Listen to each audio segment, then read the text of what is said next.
따라 숨쉬고 노래할 수 있는 것 아름다운 세상을 나에게 주신 것 거친 폭풍 속에서도 늘 지켜주시고 언제나 동행하시는 주님의 은혜 영원히 찬양해 주께 감사해 온 마음 다해 주 이름 높이니 그대로 찬양해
사도신경 하시겠습니다.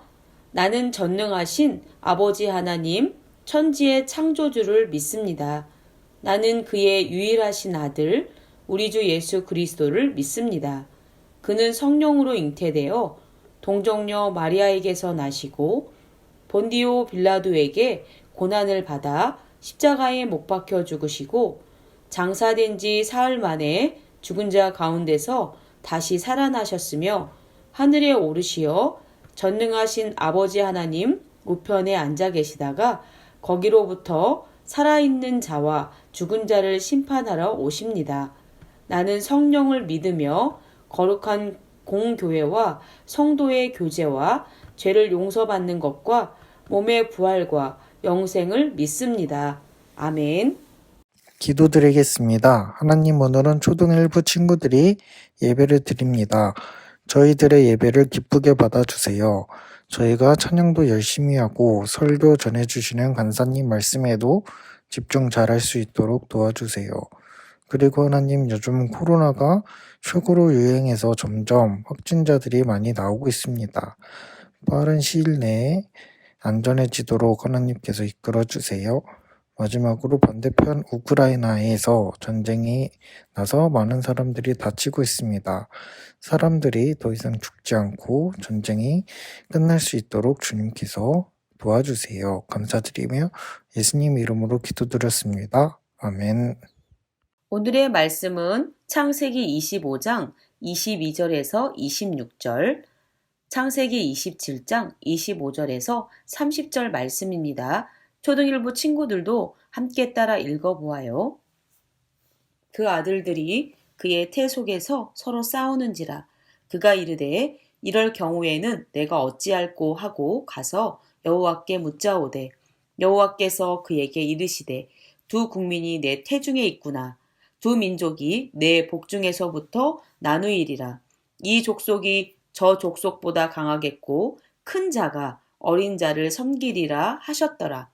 그 해산 기한이 찬즉 태에 쌍둥이가 있었는데 먼저 나온 자는 붉고 전신이 털옷 같아서 이름을 에서라 하였고 후에 나온 아우는 손으로 에서의 발꿈치를 잡았으므로 그 이름을 야곱이라 하였으며 리브가가 그들을 낳을 때에 이삭이 60세였더라. 이삭이 이르되 내게로 가져오라. 내 아들이 사냥한 고기를 먹고 내 마음껏 내게 축복하리라.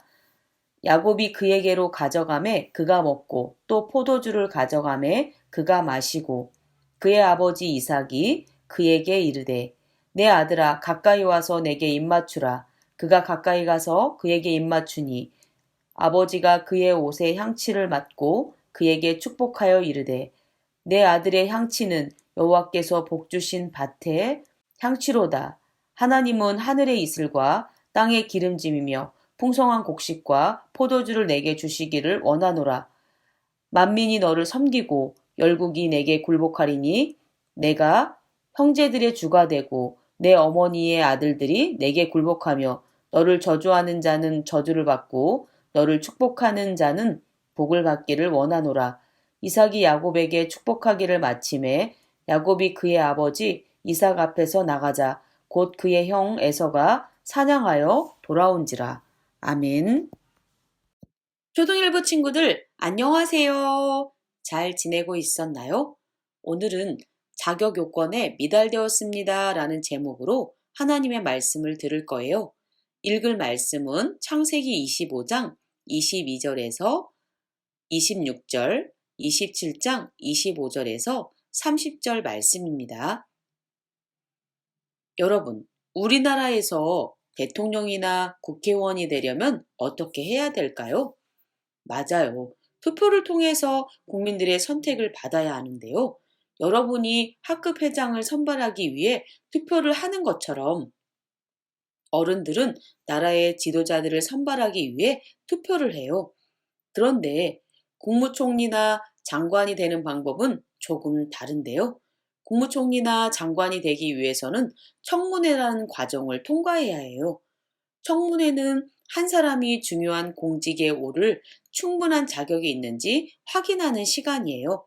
예를 들어 이전에 불법적인 방법으로 돈을 모은 사람, 자신이 가진 권력으로 힘없는 사람을 괴롭힌 사람, 자신이 연구하지 않은 논문에 자기 이름을 넣어 거짓말한 사람은 총리나 장관이 될 수 없어요. 높은 자리에서 나라를 위해 일을 하는 중요한 자리인 만큼 충분히 검증된 사람만 선발될 필요가 있어요. 그래서 청문회에서는 꼼꼼하고 철저하게 검증해요. 실제로 청문회를 통과하지 못해서 공직에 오르지 못한 사람들이 많이 있어요. 그럴 때 청문회에서는 이렇게 발표해요. 이 사람은 자격 요건 미달이기 때문에 해당 공직에 임명될 수 없습니다. 자격 요건 미달이라는 평가를 받은 사람은 절대로 중요한 공직에 오를 수 없어요. 그런데 여러분, 하나님 보실 때 우리는 어떨까요? 성경은 이 땅에 태어난 모든 사람은 다 하나님을 배반했고 하나님께 죄를 지었다고 해요. 우리는 마음은 나쁜 생각으로 가득 찰 때가 참 많은데요. 그렇기 때문에 하나님의 기준에서 우리는 모두 자격 요건 미달이에요. 하나님 앞에서 자격 요건 미달인 우리가 도대체 어떻게 하나님의 자녀가 되었을까요? 이 질문에 대한 답이 바로 하나님의 말씀에 있어요. 오늘 말씀에 나오는 야곱과 에서의 이야기를 통해 하나님은 우리에게 말씀하세요. 함께 읽어볼까요? 하나님의 은혜로 선택받았음을 알라. 아브라함은 사랑하는 아들 이삭을 제물로 바치라는 하나님의 시험도 믿음으로 통과했어요. 그리고 하나님의 약속과 믿음은 아브라함을 통해 이삭에게 이어졌어요. 시간이 지나 이삭도 어른이 되었고 40세에 리브가와 결혼했어요. 그리고 하나님이 자녀를 선물로 주셨어요. 하나님이 리브가에게 말씀하셨어요. 내 뱃속에 있는 두 아이는 서로 다른 민족이 될 것이며 형이 동생을 섬기게 될 것이다. 하나님의 말씀대로 쌍둥이 형제가 태어났어요. 먼저 나온 아기는 몸이 붉고 온몸에 털이 많았어요. 그래서 이름을 에서라고 지었어요.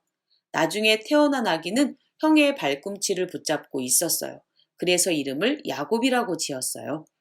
둘은 같은 날, 같은 시각에 태어난 쌍둥이였지만 생김새도 취향도 많이 달랐어요. 형 에서는 들판에 나가는 것을 좋아해 훌륭한 사냥꾼이 되었어요. 동생 야곱은 집에서 어머니를 도우며 조용히 시간 보내기를 좋아했어요. 에서는 아버지의 사랑을, 야곱은 어머니의 사랑을 더 많이 받았어요. 어느 날 에서가 사냥을 마치고 집에 돌아왔더니 마침 야곱이 맛있는 죽을 끓이고 있었어요. 배가 고팠던 에서는 동생에게 죽을 달라고 했어요. 그러자 야곱이 말했어요. 장자가 받게 될 하나님의 축복을 내게 준다고 약속하면 이 죽을 줄게. 에서가 대답했어요. 지금 당장 배가 고파 죽을 것 같은데 하나님의 축복이 다 무슨 소용이겠어? 에서는 첫째 아들에게 허락된 하나님의 축복을 죽 한 그릇에 팔았어요. 세월이 흘러 이삭은 나이가 많아졌고 눈이 흐려져 앞도 잘 보이지 않게 되었어요. 이삭은 죽기 전에 첫째 아들 에서가 사냥한 것으로 만든 맛있는 음식을 먹고 그 아들을 축복하기 원했어요. 에서는 아버지를 위해 사냥하러 나갔어요. 그런데 그 사이에 리브가와 야곱이 꾀를 내었어요.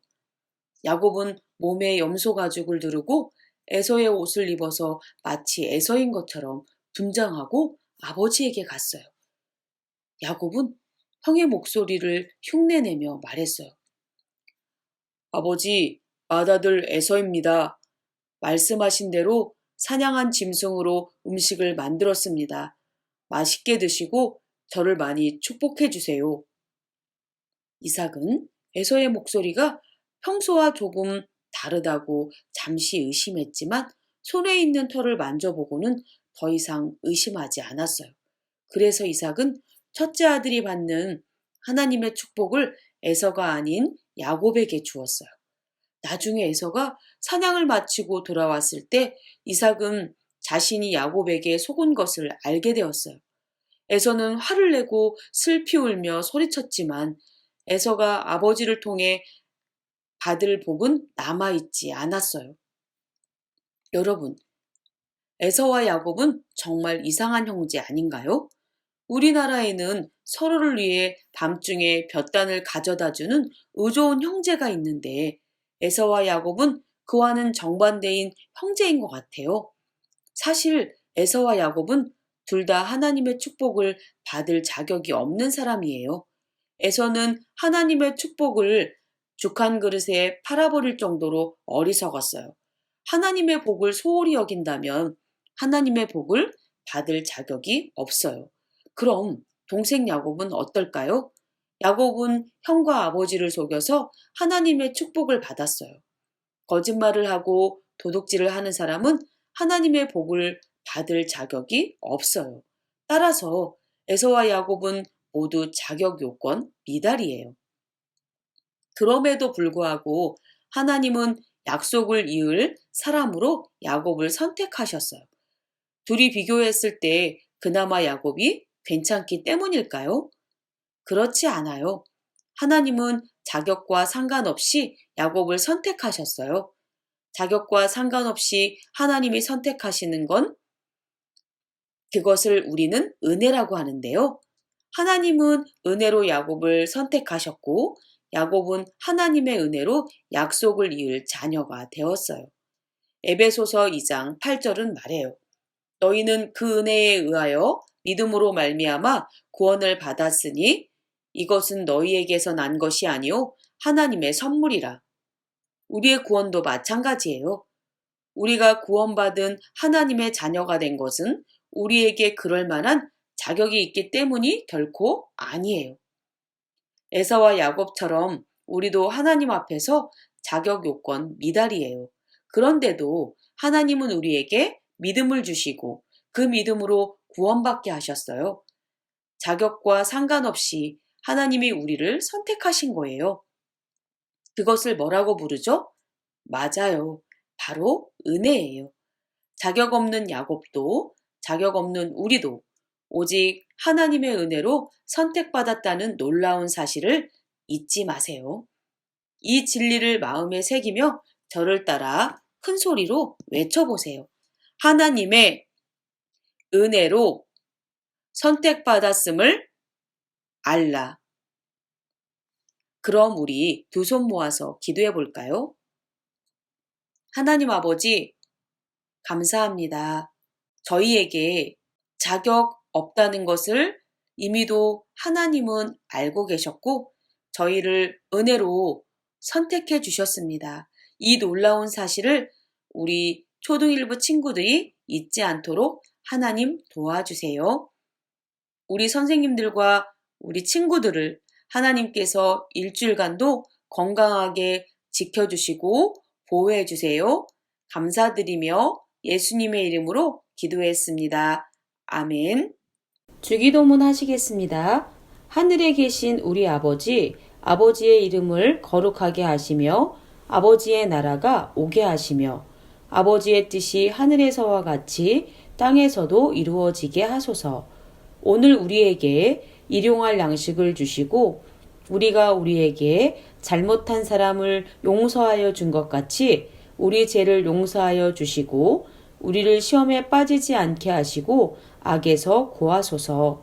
나라와 권능과 영광이 영원히 아버지의 것입니다. 아멘.